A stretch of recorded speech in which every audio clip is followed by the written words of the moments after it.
gamers, this is Liz Davidson from Beyond Solitaire, and I am all set up to show you how to solo Castle Itter.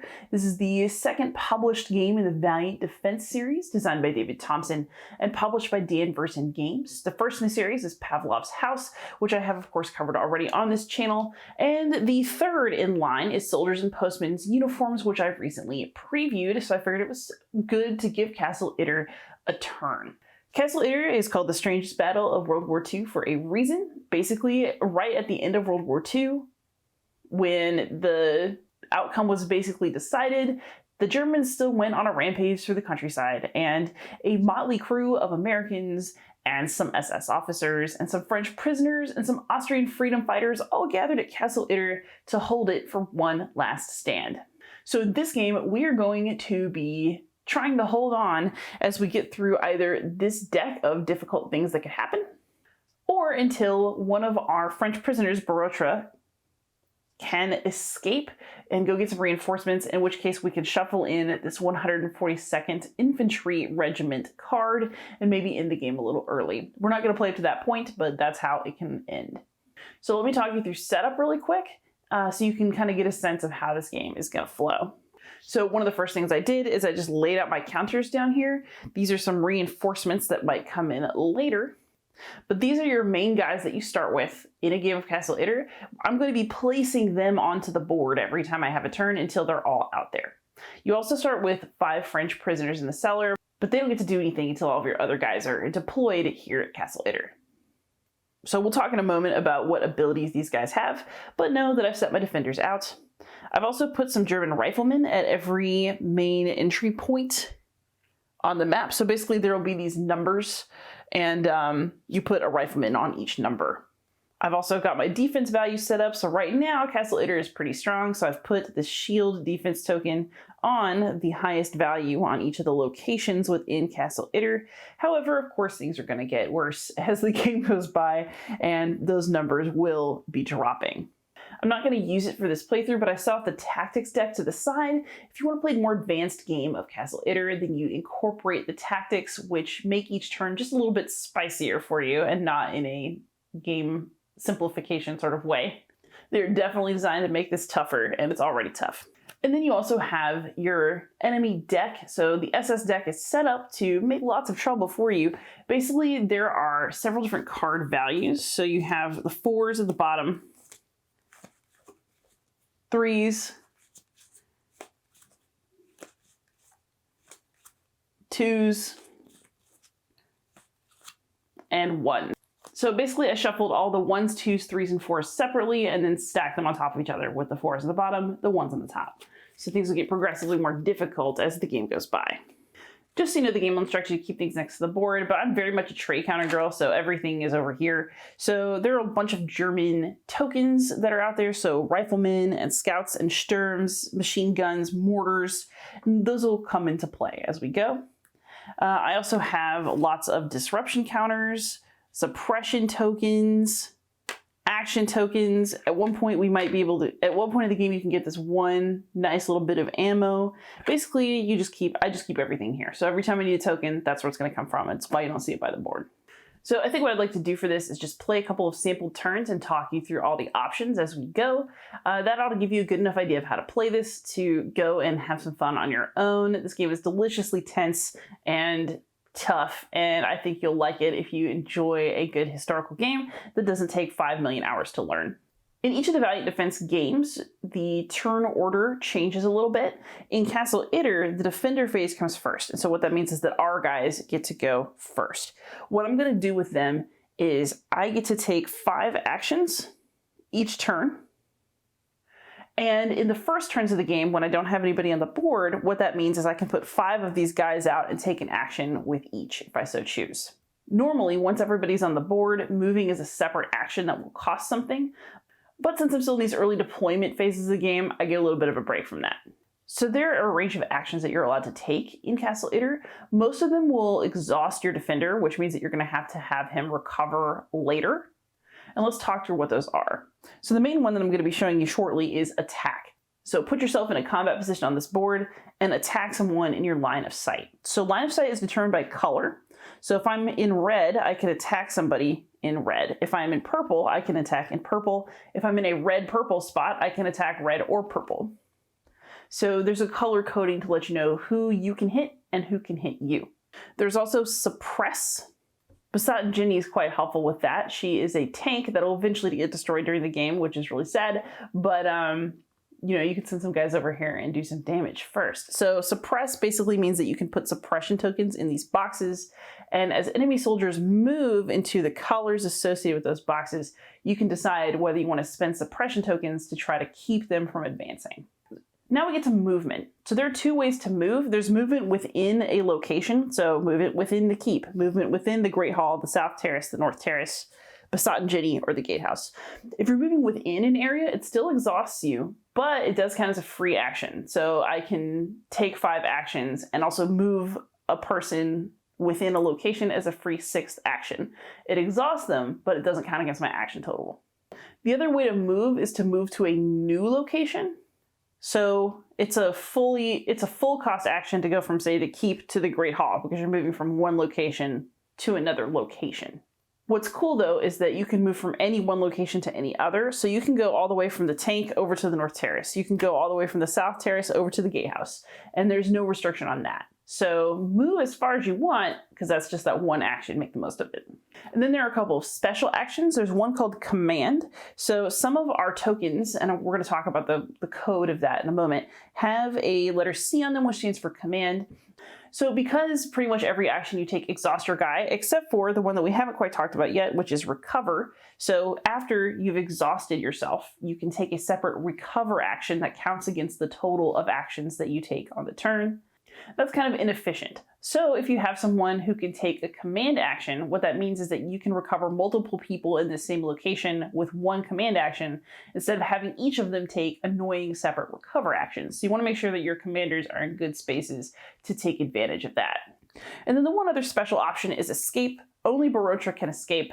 And that is what historically happened. He was a professional tennis player who managed to get out of the castle in real life and go get reinforcements, which is super cool. And it's hard to do. You have to orchestrate it correctly, but you do have a chance to make it happen in your own game of Castle Itter.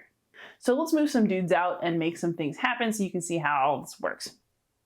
So we're about to start moving some dudes out into the game board. Let's first talk about what they can do and why I might be moving certain people to certain places. So a lot of these guys will have letters on them that tell you something about them. The R for reinforcements on these dudes over here means that they don't come into play until the reinforcements card is drawn, so we're just going to ignore them for now. Somebody like Pollock here is basically really tough, but doesn't have any special letters or attributes on him. But we know from the 2 on the left that he can roll 2 attack dice when attacking, and he can lay 3 suppress tokens when he takes a suppress action. So number on the left, attack dice. Number on the right, suppression value. I'm going to talk about officer and morale markers together since they make sense together. The O stands for officer, the M stands for morale. Basically, someone who has low morale is like kind of freaked out by being in this battle. And if there is a casualty near them, they also will basically give up the ghost and disappear from the board as if they too were a casualty, unless there's an officer with them who can be like, get it together, man, and make them stay on the board. So if you have a defender with a morale trait, you might want to make sure that there's an officer with them to kind of keep things under control, and have somebody to keep everybody together in case of casualties in that area. We have the command letter, so SS is in fact SS. This dude was an SS officer who was deciding to take the side of the defenders of Castle Itter. But he has a command action, and what that means is that you can use him for normal stuff. He does have an attack and suppress value, but you can also use his command action to help other defenders recover in bulk. So instead of having everyone recover, and that's your whole turn, you can use one command action to recover multiple people at once. Some of these guys have a special attribute that is T, that is for tank. So you're going to want to send these guys over to Besotted Ginny, the tank, over on the right side of the board, because basically they are able to do special things there, such as use the tank attack and suppress values instead of their own, or load a big piece of ammunition and then fire it out of a cannon as a couple of separate actions. But you can only do that if you have a tank attribute, so put your tank guys in the tank. Fair warning though, Besotted Ginny is the only part of the board that can actually get destroyed. You probably don't want anybody in there when that happens. Gangle here has a special letter that nobody else has, which is the S. S stands for sacrifice. So what that means is if Gangle is in the same area as a French defender who is about to die, you can choose to sacrifice him instead and leave the French defender on the board, which is very important for victory point values at the end of the game. And here, of course, we have one of our French prisoners. So they all have roughly the same stats. Like his fellow prisoners, Clemenceau has an Inspire attribute. And basically what that means is that he increases the die rolls of people he is with. So you might have noticed his own attack value is 0, but he increases the chances of others managing to succeed. So keeping these guys in the cellar is not the best use, even if they're kind of weak. And that's a rough overview of what the tokens in this game can do. So let's put some out on the board. Let's do something. So I like the tank. Let's move some tank people out here. So I'm going to put Lee out here because he is a commander with a tank power. So I want to make sure that I've got some commanders out here who can do some stuff. Let's put him on M2HB. So I've put him out here. Normally it would cost me an action to move him, but because we're at the beginning and I'm deploying everyone, it does not. So he can still do something. So the question is, do I want him to attack or to suppress? Let's have Lee do some suppression because the value for suppression here is 4, which is pretty great. So we're going to exhaust him. We're going to take a suppress action. And what that means is that we're going to put 4 suppression tokens on black. He's in black performing suppression action, so the 4 suppression tokens will go here. So we're starting the process of kind of bulking up our defenses here. And suppression is something that you can use later. So the way suppress works is it's actually kind of a little bit of push your luck. So if an SS token would come onto the board in one of the black line of sight areas, then I could decide how many of these suppression tokens I wanted to spend to prevent him from coming onto the board. I would roll dice according to the number of suppression tokens that I had chosen to spend. And if any of them were equal to or higher than his defense value, then he would be removed from the board before ever actually ending up on it. So suppression is a way to kind of control the tide of invaders coming onto the board. Let's put another tank guy out. I like my tank guys, what can I say? So let's put Rushford out here. And we're gonna go ahead and exhaust him too, but what we're gonna do is we're gonna use him for an attack action. So his own value for attack is 1/2, so 1 die to attack. But here in this tank spot, and he has got a tank ability, he can roll 2 dice. So let's go ahead and see if we can get him to pop off this rifleman over here. So what's going to happen is I'm going to roll 2 attack dice for my attack, and I need to get a 3 or higher on one of them in order to overtake the rifleman because his defense value is 3. So let's just see how it goes. All right, so I got a 3. It was close, but this rifleman is gone. So that was a successful attack action. I can take 3 more actions. Let's think about where I want to go. I feel like I've been putting some people over here in the tank. Let's spread it out a little bit. Let's take my boy Pollock and let's put him here. This is a risky spot to put him in, but no guts, no glory, right? So we're gonna have Pollock here. So now the question is what I want to do with him. I can either use him for suppression. He has a fantastic suppression value, or I can use him to pop off another one of these bad guys over here. I think I'm going to go for some suppression. His suppression value is 3, and I put him in a dual color spot. And that means that I can split those 3 suppression tokens between colors if I so choose. So I'm going to use him to suppress, and I'm going to put, let's say 1 purple and 2 red. And that's just how we're going to do it. So that's 3. What do I want to do for person 4? All right, let's just put a couple of these normal dudes out. Actually, let's put an officer out so we can kind of start filling up these different areas. So let's go ahead and put Dietrich the officer over here in the red. We'll put him in the lowest value red. We're gonna exhaust him to just take a pot shot at one of these riflemen. Let's say that we're gonna go for this one right over here. Let's take a shot. So basically I need to roll a 3 or higher on 1 die because his attack value is 1. And I got a 3. So this rifleman is gone. Excellent. And then I have 1 more person I can move out of the board and do something with. So, and you might have noticed that with 5 guys, I still am not able to cover everything. So this is a game of choices, everyone. Let's go ahead and put another officer out. Let's make it Blechschmidt. And we'll put him over here in the great, no, let's put him in this one. Let's put him on the South Terrace. So I'm putting him out activated, but let's exhaust him to fire a shot at, let's go for this rifleman right here, because why not? Okay, so he rolled a 4, and this rifleman is gone. So that was fortunate, but it won't last. Trust me. So I've put 5 guys out. I've now exhausted all of them. So what that means is that I'm going to be putting guys out for the next couple turns, but I should also have some sort of plan for unexhausting everybody, because otherwise it's going to waste turns when I really don't want to. So now that I've done this, what we're going to do is we are going to do an SS turn. Oh, baby. All right, so now we're going to have that RSS turn, and basically that means we're going to draw 3 cards from this deck and resolve them. There are roughly 4 things they could do. They can attack our defenders, they can attack a location and thus make that location a bit weaker. They can disrupt defenders, which basically just means putting them a little bit out of commission. If you get disrupted twice, or what I mean is if you get disrupted while already disrupted, you become a casualty. So you don't want to let your guys hang out in that condition for very long. And then some cards will ask you to place SS counters. So let's find out what these are going to do. All right, so our first card is Scout. It says place 2. Yikes. All right, so what that means is that our 2 scouts are going to try to come onto the board. Let's just put them here for now so you can get a look at them. They have a defense value of 4, so they're a little bit nastier than the rifleman. The first thing we're going to do is roll to place them. So we're going to roll 2 dice to see where they go. All right, so the first one is going to go to 3. So that's going to be right here. So we have a scout that wants to come here. The question is, do we want to try to suppress him? And you know what? Let's do it. Let's just try to suppress him, because I'm not going to play this forever and I want to show you how it works. So let's say that instead of letting the scout onto the board, we're going to spend these 2 suppression tokens to try to stop him. So what that means is I've basically bet both of these tokens, so I can roll 2 dice, and I rolled a 5, which is higher than a 4. Boom, that scout did not make it onto the board. Now we're going to roll for the placement of another scout. So this one's at 5, 8. So that's space 8. I actually do have a ton of suppression there, but I want to show you how all the aspects of this game work. So we're going to let him onto the board.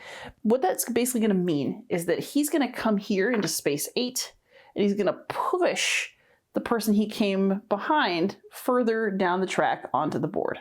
So basically, these guys will all come onto the board and they push each other up into Castle Itter. So you have to really watch how close they're getting and not let them get too far, because you will absolutely regret it if you do.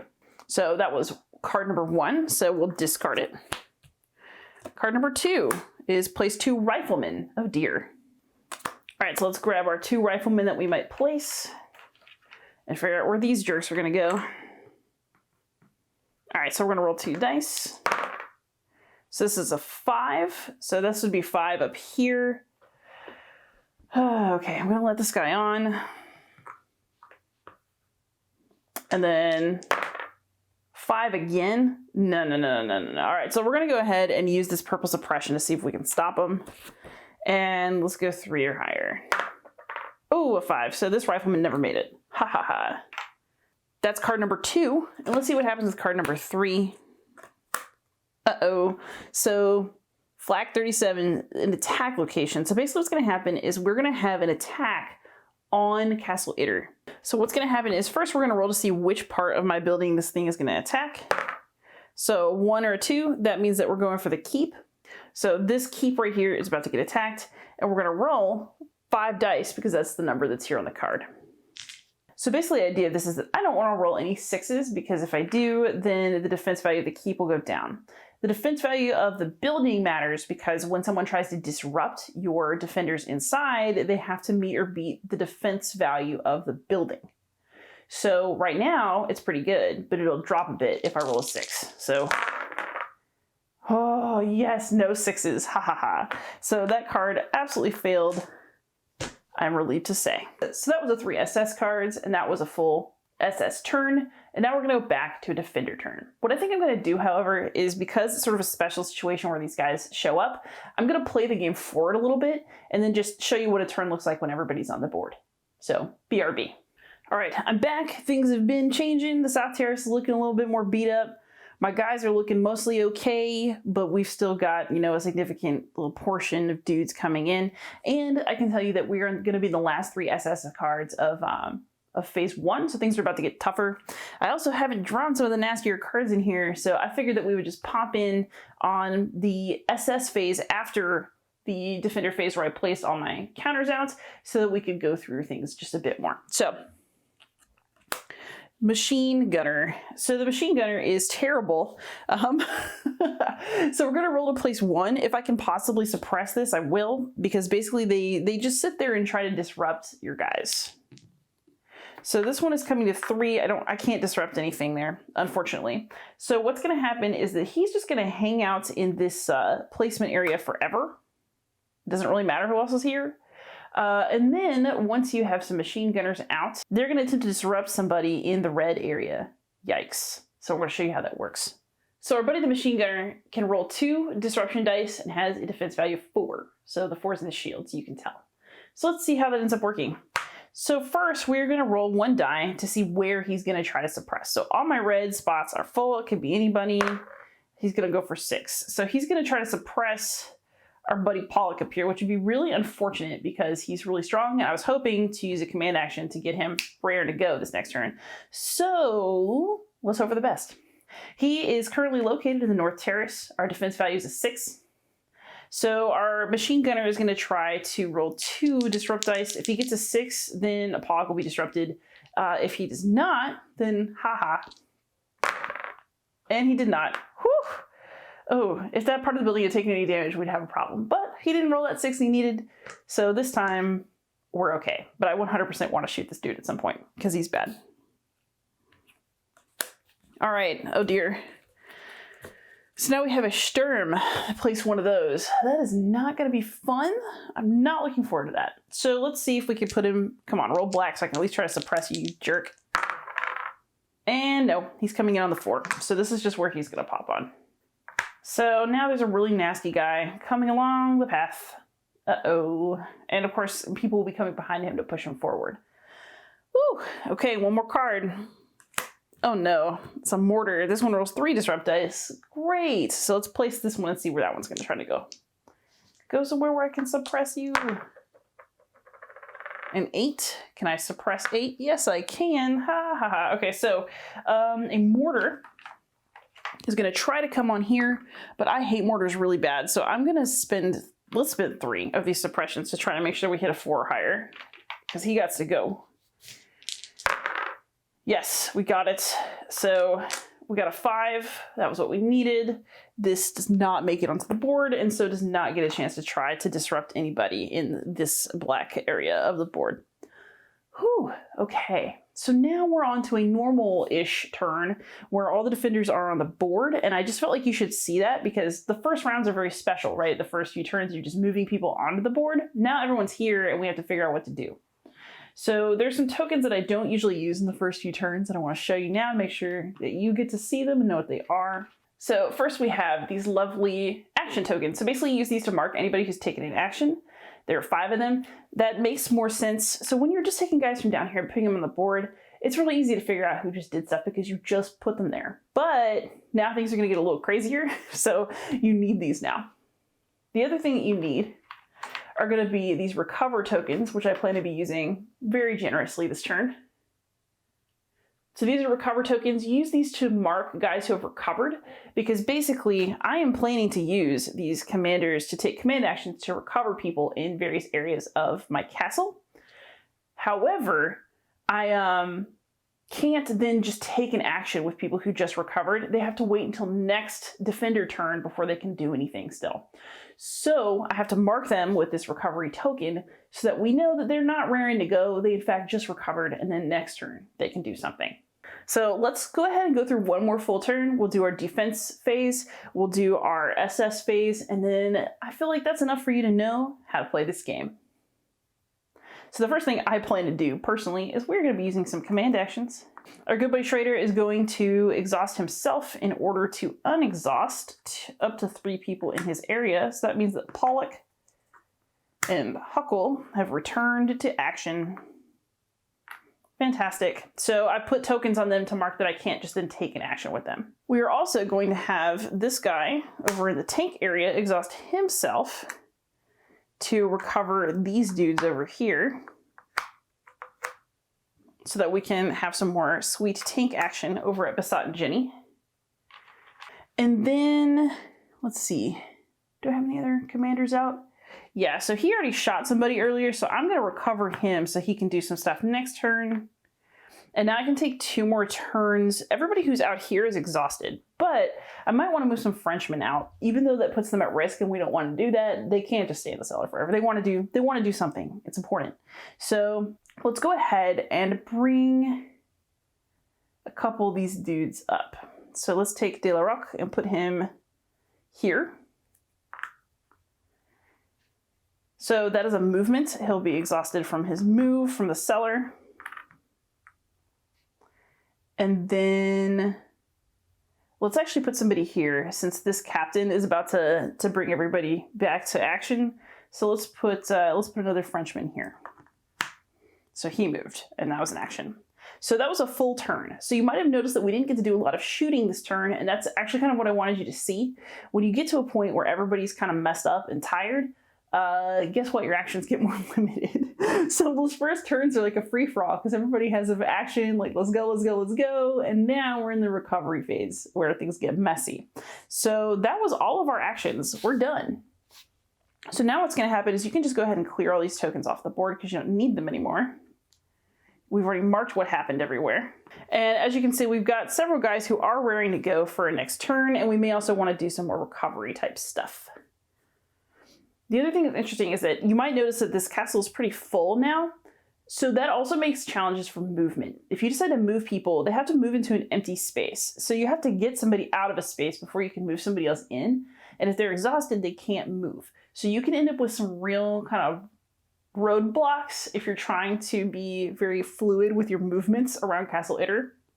Because a lot of the spaces, once you've got all your defenders out, are going to be full. There's just not enough room for everybody. I mean, people will die, but that's not really what you want. So you also have to be paying attention spatially to what's going on in your castle, because otherwise you can end up in kind of a bind. Like, this isn't great at this particular moment. I need to get some of these people back in action. So one of the challenges of this game is you think, oh, I'm going to do this and that and that and that and the other. But like, let's say that I want to move this commander here. It's going to exhaust him to move. Then I'm going to have to unexhaust him. And then I'm going to have to take a command action to get all these guys recovered if that was what I wanted to do. So the pacing in this game is really brutal. But let's put some guys out and then we'll call it a day. So now it's the SS turn, and I'll leave you on tenterhooks as to how this game turned out.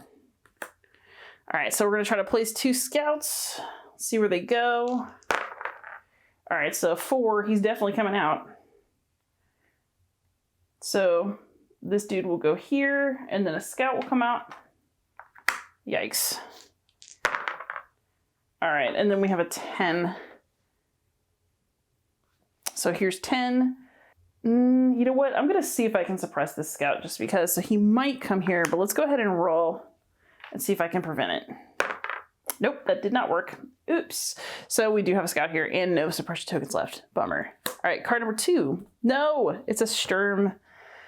Place 1. All right, so he's coming to 7. So this guy will move up. A Sturm will come out. And then let's see our third card. Uh-oh, it's a Mortar. So we're going to try to place 1 mortar. It's going to go wherever it goes. So 12. We're going to have a mortar here now. So now we're looking at one of these green spaces for our attack. It's going to attack green space number 1.